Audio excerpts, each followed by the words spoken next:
नमस्कार, मैं हूं अनुराग चड्ढा। मेरे खास शो इनसाइड विद अनुराग चड्ढा में आपका स्वागत है। दोस्तों, आज का जो टॉपिक मैं आपके सामने रखने जा रहा हूं, उस टॉपिक का नाम है मतलब और स्वार्थ की दोस्ती। जैसे कि आप लोग अच्छी तरह से जानते हैं कि जो मतलबी लोग होते हैं वो ज़्यादा दिन तक सर्वाइव नहीं कर पाते। कुल मिलाकर मतलब और निजी स्वार्थ पर टिकी दोस्ती ज़्यादा लंबे समय तक नहीं रहती। लोकसभा चुनाव में केवल राजनीतिक स्वार्थ के लिए जो इंडिया गठबंधन बनाया गया था, वो 4 महीने बाद ही दो राज्यों में अलग थलग होने लगा। उत्तर प्रदेश और राजस्थान के उपचुनाव में इंडिया गठबंधन के दल अपनी ढपली अपने राग पर उतर आए हैं। उपचुनाव की सीटों पर एकजुट होने होकर चुनाव लड़ने की बजाय इंडिया गठबंधन में सहमति नहीं बन पाई है। इसके चलते गठबंधन की कुछ पार्टियों ने तो एक दूसरे के खिलाफ प्रत्याशी ही चुनावी मैदान में उतार दिए हैं।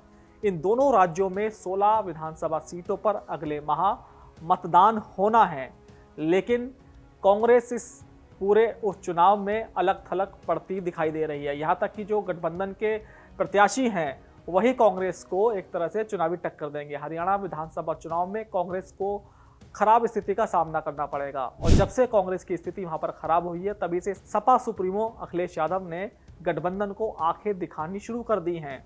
अब उपचुनाव को लेकर उन्होंने बड़ा ऐलान कर दिया है। उन्होंने कहा है कि उत्तर प्रदेश में उनकी पार्टी सभी सीटों पर अकेले चुनाव लड़ेगी, और उन्होंने सभी सीटों पर अपने उम्मीदवार भी उतार दिए हैं और सभी ने अपना नामांकन भी कर दिया है। दूसरी तरफ जो कांग्रेस ने सहयोगी दलों के साथ जो गठबंधन राजस्थान में बनाया था वो भी टूट गया है। प्रदेश में 7 सीटों पर जो उपचुनाव हो रहा है उसमें कांग्रेस ने अपने सहयोगी आरएलपी और बीएपी के साथ सीटों पर बंटवारा नहीं किया। बीएपी पहले 2 सीटों पर चुनाव मैदान में उतर रही थी, लेकिन अब उसने सभी सीटों पर अपने जो प्रत्याशी हैं मैदान में उतार दिए हैं। अगर हम बात करें उत्तर प्रदेश में चुनावी समीकरण की, तो यहाँ पर 9 विधानसभा सीटों पर फिलहाल चुनाव होना है, जिसमें से कांग्रेस एक पर भी चुनाव नहीं लड़ रही है। उत्तर प्रदेश की 9 विधानसभा सीटों पर 13 नवंबर को उपचुनाव का मतदान होने वाला है। सभी 9 सीटों पर गठबंधन के उम्मीदवार सपा के सिंबल पर चुनाव लड़ेंगे।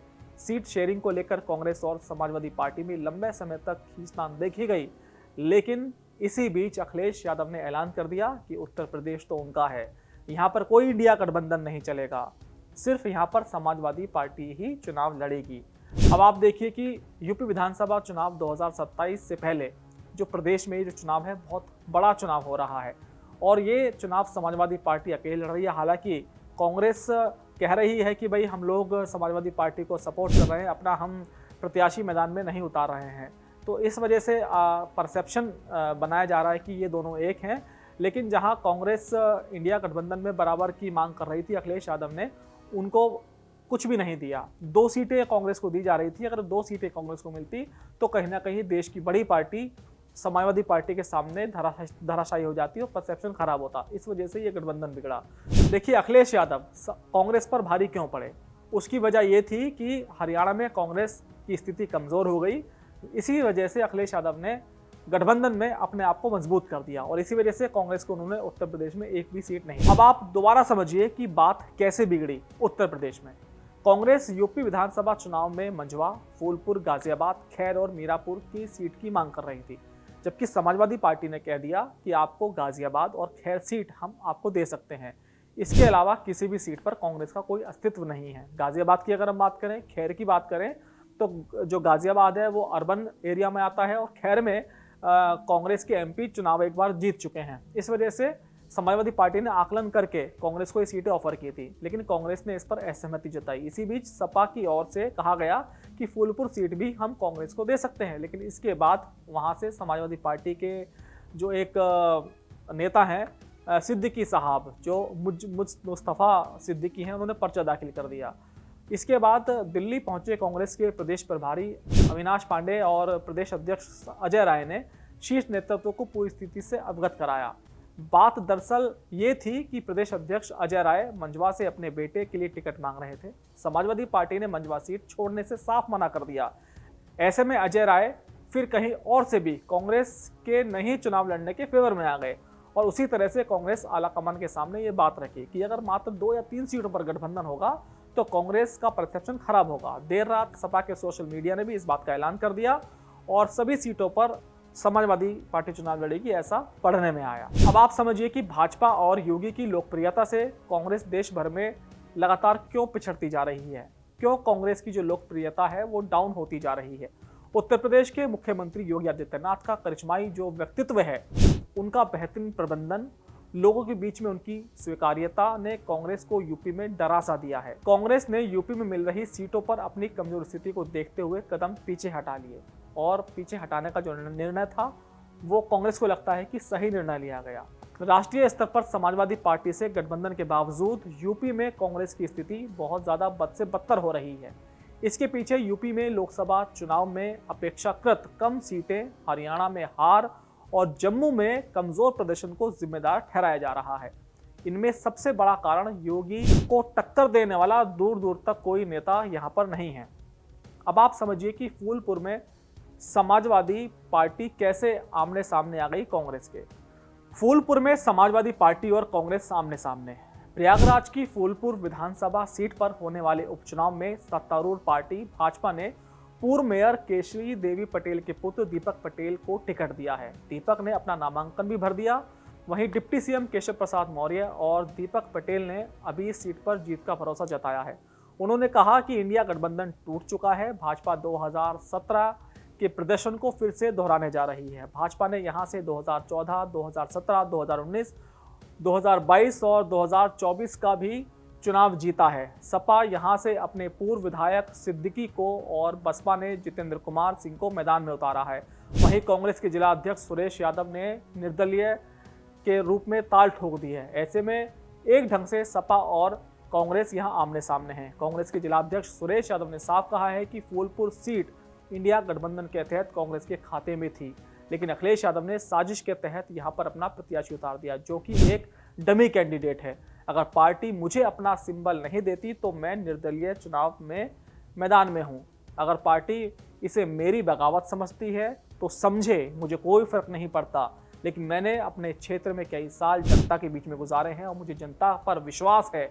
मेरी लड़ाई बीजेपी से है। सपा के लोग खुद आपस में लड़ रहे हैं। अब आप उत्तर प्रदेश का थोड़ा सा गणित समझिए कि मोदी और योगी के सामने कांग्रेस बेबस कैसे है। दरअसल कांग्रेस को पता है कि उसके अकेले की हालत इतनी खराब है कि मोदी और योगी का मुकाबला वो नहीं कर सकती। जीतना तो दूर की बात है, वो टक्कर देने की स्थिति में भी नहीं है। ऐसे में उसे कई स्तरों पर दबाया जा सकता है। ये बीजेपी की जीत से कम नहीं है। कांग्रेस के लिए एक बड़ी चुनौती यह भी है कि हरियाणा का चुनाव वो हार चुकी है। उस चुनाव में क्योंकि उसने इंडिया गठबंधन को चुनाव में लड़ने का मौका नहीं दिया, इस वजह से हार का पूरा ठीकरा भी कांग्रेस के ऊपर फूटा। यह भी एक कारण है कि अब महाराष्ट्र में संजय राउत, शरद पवार काफी आसानी से कांग्रेस को दबा रहे हैं, अपनी शर्तें मनवा रहे हैं। कांग्रेस बेबस है। समाजवादी पार्टी ने भी उत्तर प्रदेश में कांग्रेस को ऐसा पटकी दी है, ऐसा हाल कर दिया है कि उसकी हालत खराब है। वहां भी उपचुनाव में उसका एक भी प्रत्याशी नहीं है। ऐसे में इंडिया गठबंधन में रहना भी कांग्रेस के लिए जरूरी है, क्योंकि मजबूती दिखानी है। लेकिन ये कहना गलत नहीं होगा कि उसकी सबसे बड़ी गले की फांस भी इंडिया गठबंधन ही है। झारखंड में भी इंडिया गठबंधन में दरार पूरी तरह से पड़ चुकी है। झारखंड में इंडिया गठबंधन में अभी कुछ सीटों पर जो झामुमो और माले के बीच में पेच फंसा हुआ है। माले और झामुमो दोनों ने राजधनवार से उम्मीदवार उतार दिए हैं। माले ने राजधनवार से राजकुमार यादव को उम्मीदवार बनाया है, जबकि झामुमो ने निजामुद्दीन अंसारी को प्रत्याशी बनाया है। बदलते राजनीतिक घटनाक्रम के बीच जमुआ से भी उम्मीदवार दे सकता है। माले ने जमुआ से प्रत्याशी दिया तो राजधनवार और जमुआ 2 सीटों पर इंडिया गठबंधन को पार्टियों के बीच फाइट हो जाएगी। उधर पलामू के विश्रामपुर सीट से राजद और कांग्रेस दोनों ने प्रत्याशी मैदान में उतार दिए हैं। राजद ने विश्रामपुर से राम नरेश सिंह को उम्मीदवार बनाया है, जबकि कांग्रेस ने यहां से सुधीर कुमार चंद्रवंशी को उम्मीदवार बनाया है। यहां भी इंडिया गठबंधन 2 पार्टियों के आमने सामने है। राजस्थान में भी टूटा इंडिया गठबंधन। आप समझिए, उत्तर प्रदेश की तरह राजस्थान के उपचुनावों में भी इंडिया गठबंधन पूरी तरह से बिखर गया है। लोकसभा चुनाव में साथ रहे कांग्रेस और सहयोगी दलों के बीच उपचुनाव में अब आमने सामने आ गए हैं। कांग्रेस ने सहयोगी दलों के साथ बनाया इंडिया गठबंधन राजस्थान विधानसभा उपचुनाव में टूट गया है। प्रदेश में 7 सीटों पर उपचुनाव हो रहे हैं। उपचुनाव में कांग्रेस ने अपने सहयोगी दल आरएलपी और बीएपी को सीटों का बंटवारा नहीं कराया। देश भर में मोदी और योगी के सामने ढह गया इंडिया गठबंधन। प्रधानमंत्री नरेंद्र मोदी और उत्तर प्रदेश के मुख्यमंत्री योगी आदित्यनाथ के सामने देश भर में इंडिया गठबंधन ताश के पत्तों की तरह ढह गया है। हरियाणा में इंडिया गठबंधन की दो प्रमुख पार्टियों कांग्रेस और आम आदमी के अंतर कलह के बीच कलह इतनी बढ़ गई है कि अब दोनों अलग अलग राह पर हैं। राजधानी दिल्ली में सत्ताधारी आम आदमी पार्टी ने पहले ही साफ कर दिया, विधानसभा चुनाव है उसको आम आदमी पार्टी बिल्कुल अकेले लड़ेगी, कांग्रेस का साथ बिल्कुल नहीं देगी। जम्मू कश्मीर में जो हाल ही में चुनाव संपन्न हुए हैं, उस चुनाव में इंडिया गठबंधन के दो पार्टियां आम आदमी पार्टी और कांग्रेस अलग अलग हो चुके हैं। जहां भी चुनाव हो रहे हैं वहां आपसी सहमति नहीं बनने के कारण इंडिया गठबंधन में दरार पड़ रही है।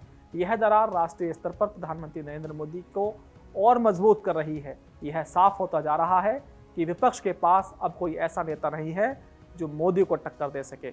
यही हाल उत्तर प्रदेश में है। योगी की सूझबूझ की रणनीति, उनकी लोकप्रियता और हर वर्ग में उनकी स्वीकार्यता के सामने कोई भी विपक्षी गठबंधन नहीं टिक पा रहा है। दोस्तों, आज की वीडियो में इतना ही। मेरी ये वीडियो और छोटा सा विश्लेषण आपको कैसे लगा कमेंट बॉक्स में जरूर लिखकर बताइएगा और मेरे इस चैनल को सब्सक्राइब भी जरूर कीजिएगा। फिर आपसे मुलाकात होगी किसी दूसरी वीडियो के साथ।